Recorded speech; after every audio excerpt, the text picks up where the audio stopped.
समय जो राजनीति थी, एक दूसरे का सत्ता पक्ष में विपक्ष में सम्मान होता था, लेकिन आज जिस प्रकार से जहरीले बयान दिए जा रहे राजनीति में, कितनी मानसिक गिरावट आई है। देखिए, चौधरी सुरेंद्र सिंह जी जमीन के नेता थे और उन्होंने एक पार्टी खड़ी करी थी बहुत मेहनत के साथ।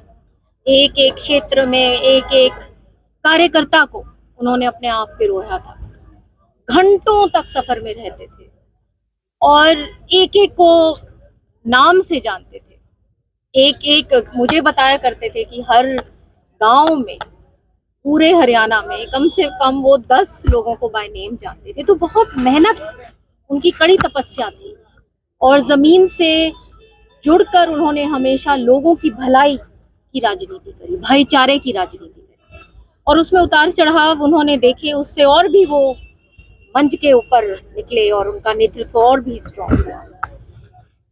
ये जो वो दौर था, उसमें हम उस दौर को हमेशा याद रखते हैं, क्योंकि राजनीति का आप मुद्दों की लड़ाई लड़ो, लोगों की लड़ाई लड़ो। अभी भी आज आप हाल में देख रहे हैं कि बिहार में एक तरफा चुनाव एनडीए ने जीता है और उससे पहले आप देखिए कि किस प्रकार से कांग्रेस पार्टी बातें कर रही थी कि वोट चोरी हो गई, मुद्दे से बिल्कुल ही दूर। ना तो इनके पास कोई नीति थी, ना नेता जमीन पे थे। सिर्फ बात आज इनके लिए दुर्भाग्य की बात है कि सिंगल डिजिट में आके खड़े हो गए। तो ये मैस लीडर्स जो हैं, जो आज के दिन आप देखेंगे कि किस प्रकार से प्रधानमंत्री जी के लिए एक कितना लगाव है लोगों, स्टेट आफ्टर स्टेट, चाहे लोकल लीडरशिप हो, चाहे नीतीश जी की पॉपुलैरिटी हो, और ये अलग अलग योजनाएं जब आप देखिए कि महिला मतदाता कितना इम्पोर्टेंट मतदाता है। अब ये जो युग है, ये समय है, ये महिला सशक्तिकरण का युग है और ये दिशा माननीय प्रधानमंत्री जी की दी गई है। आप देखिए कि बेटी बचाओ बेटी पढ़ाओ के ऊपर इतनी टिप्पणियां करते हैं। किसी ने ये बात पहले सोची भी थी क्या? हरियाणा का कहाँ नंबर आया करता था जहाँ पे लिंग अनुपात की जब बात हुआ करती थी? कहाँ से शुरुआत करते करते कितना डिस्टेंस हमने तय किया है। और जो लखपति दीदी जैसी योजनाएं, फिर आपकी पोषण अभियान और अब लाडो लक्ष्मी, तो ये बहुत इम्पोर्टेंट, जिसको सशक्त करने के लिए जो हमारा महिला वर्ग है, और ये नेतृत्व एक बहुत स्ट्रॉन्ग नेतृत्व ही कर सकता है। लेकिन बहन जी, जो विपक्ष है, खासकर राहुल गांधी है या नीतीश है, वो तो कहते थे कि अगर वोट चोरी नहीं होगी तो निश्चित तौर पर महागठबंधन की सरकार बनेगी। पहले ही आरोप लगा दिए उन्होंने।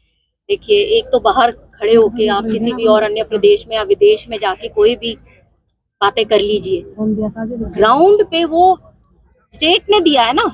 अब उन्होंने हरियाणा के लिए ये सब बोला। हरियाणा इतना सशक्त राज्य है, यहाँ पे आपको गांव गांव में पता होता है जब वोट पड़ती है, अगर कोई ऐसी बात हो जाती है तो गांव में वोटिंग रोक देते हैं।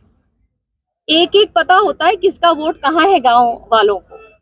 तो ये कहना तो हमारी संस्कृति से ही वो वाकिफ नहीं है कि इस प्रकार से बात हो ही नहीं सकती। दिल्ली के माध्यम से जो है देश को दहलाने की कोशिश की गई थी, क्या मानते देश की जिसके तार हरियाणा से जुड़े?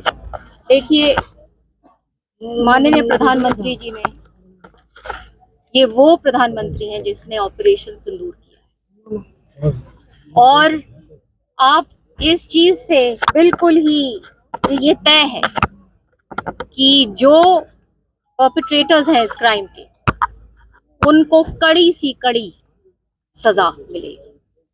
अगर पुरस्कारों को लेकर क्या कहेंगी? हरियाणा को मिले हैं, क्या कैसे कार्य हुए हैं जो अभी राष्ट्रीय स्तर पर? ये बहुत बड़ा एक हमारे प्रदेश के लिए बहुत बड़ी बात है। मैं माननीय चीफ मिनिस्टर साहब का धन्यवाद करती हूँ, माननीय मनोहर लाल जी का धन्यवाद करती हूँ, जिन्होंने एक मार्गदर्शन इस डिपार्टमेंट को भी दिया और उसके कारण ये लगातार मेहनत होती रही।